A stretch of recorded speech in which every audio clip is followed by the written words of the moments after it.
es: ten cuidado con las palabras que dices porque puedes afectar la vida de una persona. De hecho, en la historia de la humanidad hay el gran maestro de la oratoria, que es Demóstenes. Okay. Demóstenes, cuando empezó su camino de la oratoria, no crean que era un experto. De hecho, era tartamudo y tenía un tip en el hombro izquierdo. Entonces, cuando empezaba a comunicarse, imagínate en el ágora ateneísta, 300 personas escuchando hablar de Demóstenes, y Demóstenes tartamudeaba. En ese sentido fueron a buscar, Demóstenes obviamente lo detuvieron y dijeron: ya no puedes hablar, y Demóstenes se fue a perfeccionar su técnica a las olas, se puso pequeñas piedrecitas puntiagudas en la lengua y empezó continuamente a preparar su cuerpo, hasta que llegó una etapa de la historia en el que Filipo de Macedonio dice: temo más a Demóstenes que al mismo ejército griego, porque Demóstenes los organiza. Demóstenes dice qué cosas tienen que hacer. O sea, la palabra es más poderosa. Efectivamente, ahí vemos el poder de la comunicación efectiva. Claro. Cómo un hombre de la magnitud de Demóstenes pudo organizar, administrar, llevar a un ejército, pues a dirigirlo, a motivarlo. Entonces, ¿para qué nos sirve la comunicación?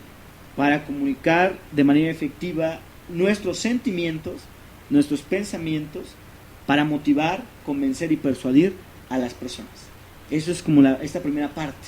Oye, ahorita que hablas de Demóstenes, pues me acuerdo del gato de Don Gato, ¿no? O sea, exactamente claro. Era el tartamudo, ¿no? Y al final es correcto. Pero yo logro entender en lo que me estás diciendo con Demóstenes es que es un proceso de responsabilidad enorme, ¿no? Porque dice, ok, ya lo intenté en el ágora ateneísta, en donde pues ya fui a hacer el ridículo. Literalmente es lo que hizo, ¿no? Y ahorita tú estás contando la historia en unos cuantos segundos. Pero, ¿por qué? Yo creo que puedes ahondar un poquito en eso. O sea, me gustaría que hablaras un poquito de esa historia de Demóstenes, porque creo que hay una significancia muy interesante. Y por eso es que te invité con esta intención, porque punto y aparte es para tu vida. Escucha algo nuevo y crea algo. Y creo que en la experiencia de lo que comentas de Demóstenes, él luego muchos de los oradores lo siguen a él, ¿no? Pero creo que tiene mucho que ver esa parte en la cual tengo una limitación que me está haciendo vivir en el ridículo de la sociedad, y sin embargo no se detuvo. ¿Qué es lo que podemos rescatar de esta historia tan interesante de Demóstenes, en la cual podemos ligarlo con todo lo que estamos hablando de la comunicación?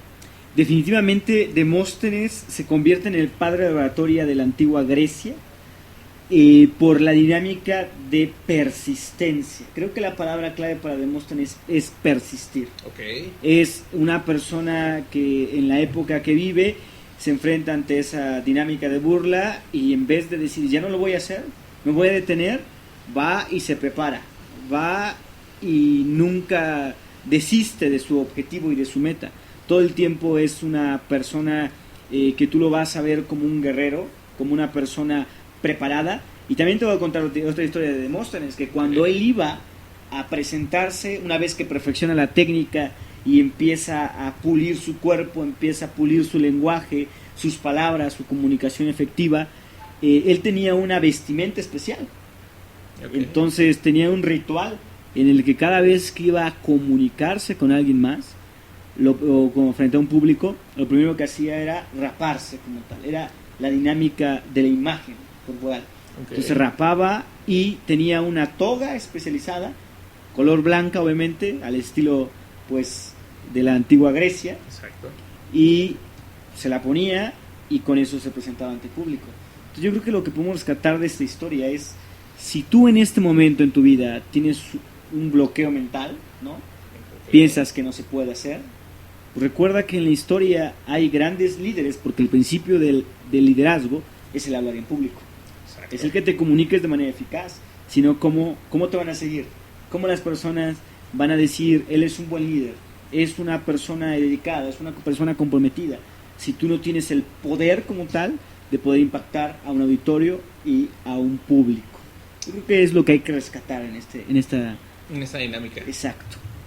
Fíjate que es interesante porque al inicio, cuando te presentaste, comentabas que no nada más es la comunicación con las palabras. Digo, tenemos que ser responsables de nuestras palabras. Decía uno de los grandes libros de todos los tiempos que no te hace daño lo que entra por tu boca o lo que comes, sino que que hace daño más lo que sale de tu boca porque del corazón procede, y luego no sabemos exactamente qué es lo que está pasando en ese corazón. Pero andando en lo que te vas tú comentando, me queda claro algo que es interesante. No nada más nos comunicamos con palabras. Es correcto. Nos comunicamos con varias cosas. ¿Qué tan importante es que seamos conscientes de que todo el tiempo estamos comunicando algo, no nada más con nuestras palabras, como lo decía yo también al inicio del gurú, de cómo hizo este cambio instantáneo en la persona? ¿Qué otras formas de comunicación existen y cuál sería el impacto que tiene sobre tu vida primero y sobre la vida en las personas que te rodean? Ok, primero voy a empezar con un concepto muy interesante que es la voz interior. Exacto. En un primer término, antes de expresar una frase, palabras, ideas, viene un pensamiento. Entonces eso le vamos a llamar la voz interior. Esa comunicación interna que continuamente estamos haciendo como seres humanos. Como el Pepe Grillo. Exactamente, como la pequeña vocecita que comenta Blaise Singer en su libro, la vocecita. Okay. Entonces esa voz interior que todo el tiempo nos está diciendo, Alejandro, lo estás haciendo bien, o Alejandro, ya te equivocaste, Alejandro, no lo puedes hacer, Alejandro, ten cuidado con esto. Y que todo el tiempo nos estamos comunicando con nosotros mismos. Probablemente nosotros podemos estar en silencio, sin emitir ninguna emisión del sonido, sin comunicar como tal, pero hay una comunicación interna. Ese proceso de comunicación interna es muy valioso, porque la pregunta que tenemos que hacer es, ¿qué es en lo que estamos pensando? Y si realmente nuestros pensamientos son pensamientos efectivos, así como nuestra comunicación, o estamos autolimitándonos desde nuestro propio pensamiento. De ahí vamos obviamente a proceder a la parte de cómo las palabras internas van a afectar a nuestro cuerpo, porque fíjate que en los últimos años se ha estado investigando esta teoría de que todo lo que pensamos se convierte en una realidad. Se materializa. Efectivamente, esto quiere decir, fíjate que esto es muy interesante y hasta cierto punto asombroso, porque si yo pienso que no puedo, dice Henry Ford, si pienso que no puedo o pienso que sí puedo, en ambas ocasiones tengo la razón. Okay. Entonces, te voy a poner un ejemplo muy sencillo. Si yo pienso que voy a llegar tarde a un lugar y me lo estoy repitiendo continuamente, voy a llegar tarde, llego tarde, entonces automáticamente llegaré después de la hora. Okay. Yo lo que hago para poder, y ustedes quiero que lo prueben las personas que nos están escuchando, cuando vayas a llegar, o sea, ya sabes que vas a llegar tarde a un lugar, empieza a programarte para llegar a tiempo, es decir, cambia tu lenguaje interno y di, llego a tiempo, voy a llegar a tiempo, pero no solamente es decirlo, porque hay una fórmula maestra que es pensamientos más sentimientos más acciones igual a un resultado. Totalmente. Entonces, si yo lo pienso, siento y entonces corro, porque a lo mejor digo, voy a llegar tarde, pues ya entonces me relajo, ¿no? Si voy en metrobús, pues me espero a que pase uno vacío, a que pase con las condiciones que yo quiero, y automáticamente entonces estaré haciendo y atrayendo a mi vida esa dinámica. Y todo viene del proceso de la comunicación interna. Fíjate que lo que me comentas, eso sucedió el lunes pasado, que yo andaba, en la mañana yo andaba hasta por Iztapaluca haciendo un entrenamiento en la mañana. Okay. Y yo sabía que quería yo salirme a más tardar a la 1 de la tarde para poder llegar a la Colonia Roma a las 2, que tenía yo una sesión de coaching. Por alguna razón salí 12:30, dije no voy a llegar. Pero cuando pensé eso dije, ok, bien. Yo digo, pues siempre cancelo ese tipo de pensamientos y me relajé y empecé a querer solucionarlo de una manera. Cuando entro a mi teléfono y veo que me mandaron un messenger de Facebook, la persona que lo iba a ver a las 2 me dijo, ¿te puedo ver a las 3? Y dije, excelente, nos vemos a las 3. Entonces ya vine con tranquilidad, llegué 2:30, pude llegar a la sesión de coaching y tuvimos una sesión de coaching sin mayor problema, porque dejé de estar pensando constantemente en que iba a llegar tarde. Entonces sí, es real. No siempre se va a solucionar, digo, a veces es hasta ilógico que cuando vas tarde algo vaya a pasar mágico que llegues temprano, pero puedes empezar a conectarte con tu voz interior con la intención de que algo cambies en esa parte de afuera, como lo que te acabo de comentar el lunes, y en vez de presionarme a llegar a las 2, que no iba a llegar a las 2, pues a final de cuentas me lo pasó a las 3 él, y dije, ok, excelente, él estuvo tranquilo, yo estuve tranquilo, trabajamos muy rápido y nos conectamos de una manera extraordinaria. Muy bien. Ahorita vamos a regresar con Alex otra vez para cerrar la parte final del programa, pero lo que quiero es que nos quedemos con una pequeña reflexión, Alex, que es con lo que quiero regresar contigo. Perfecto.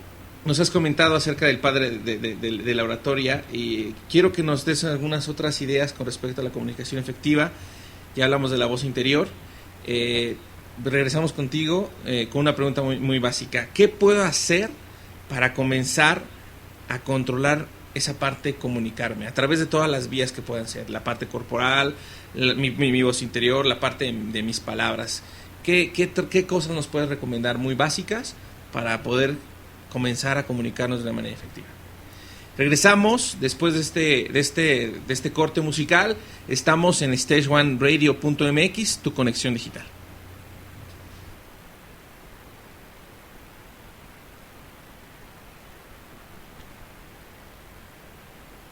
Vez a punto y aparte, y te recuerdo, si es que apenas acabas de conectarte, estamos en un programa en el cual queremos fluir, queremos aprender a vivir el presente, que te conectes con ese río de vida que tienes. Y hoy nuestro tema es comunicación efectiva, y nuestro invitado del día de hoy es Alejandro Carrasco, especialista en la materia. Y nos hemos quedado con una pregunta en el aire, y es básicamente la que nos va a contestar en este momento Alejandro. ¿Nos podrías dar algunas, llamémosle tips, directrices, como le queramos llamar, o los 7 pasos o los 5 pasos, no sé cómo tengas tú, precisamente para mejorar en esa parte de la comunicación? Excelente. Sí, definitivamente hay una metodología que se llama precisamente los 7 pasos para comunicarse de manera efectiva. Son muy sencillos de lograr, la verdad es que es una dinámica de aplicación, es algo muy interesante que puedes empezar a hacer a partir de este momento. Entonces, si tienes algún lugar donde anotar, o bien si estás frente a tu computadora, puedes empezar a memorizar o puedes empezar a emprender estos 7 pasos. Así es que va el primer paso. Para poder comunicarnos de manera efectiva, lo primero que debe haber es compromiso. Esto quiere decir, si voy a hablar frente a un público o si voy a hablar con una persona, debes de comprometerte en verdad de que en ese tiempo y en ese momento vas a prepararte para poder hacerlo de manera eficaz. Entonces, el primer paso se llama compromiso. Segundo paso es analiza a tu audiencia, a tu público. Date cuenta quién es la persona o quiénes son las personas que te van a escuchar. ¿Por qué están ahí? Hay una pregunta clave que es, ¿qué quisiera saber yo o qué quisiera escuchar yo si fuera parte del auditorio, si fuera parte del público? Tercer paso, organiza tus pensamientos. Cuando estás frente a un público, cuando estás frente a una persona, hay miles de cosas que quieres decirle. De hecho, por eso la mente se te pone en blanco, porque hay muchas cosas que tú quieres comunicarle a esa persona. Pero si tú no organizas tus pensamientos a través de algo que podemos llamar un mapa mental, a través de un escrito básico, vas a querer decir una cosa, 2, 3 a la vez, y no vas a tener un orden de ideas. Entonces, organiza tus pensamientos. Cuarto paso para la comunicación eficaz, y eso es muy importante, piensa en la imagen y en el sonido. Okay. De nada sirve ir formal a una reunión si la reunión es informal, y viceversa. De nada sirve ir informal si la reunión es formal. Entonces date cuenta, una vez que ya analizaste a tu audiencia y preguntarte por qué están ahí, date cuenta cómo vas a ir vestido. Yo te voy a dar una recomendación: nunca vayas a una reunión o a un examen profesional, hay luego jóvenes que van a exámenes profesionales, o dar un discurso, una presentación, con alguna vestimenta o alguna ropa que te hayas comprado. ¿El mismo día? El mismo día, un día antes. ¿Por qué? Vas a estar muy incómodo. A lo mejor no estás acostumbrado a utilizar corbata, a lo mejor no estás acostumbrado a utilizar ese tipo de pantalón, y de repente vas a estar preocupado más por la vestimenta que por tu presentación. Los zapatos, ¿no? Son lo que efectivamente más, ¿no? A mí me pasa mucho que yo ya no uso zapato que tenga suela de cuero porque me muero. Efectivamente, entonces debes de estar cómodo en tu presentación, y esto nos lleva al siguiente paso, que es el número 5. Practica. Practica y vuelve a practicar. Y la recomendación que se hace en comunicación efectiva es practica frente a un espejo. Okay. Cómprate un espejo de cuerpo completo donde en verdad puedas verte y empieza a hablar de qué, de lo que sea. Empieza a comunicarte, empieza a prepararte y utiliza la técnica un poquito de locura, que la gente te escuche. Hay personas que cuando practican esta dinámica también hablan solos en la calle. Okay. Esta dinámica les da mucha fuerza. Yo soy de esos. Entonces empieza a hablar, empieza a comunicar.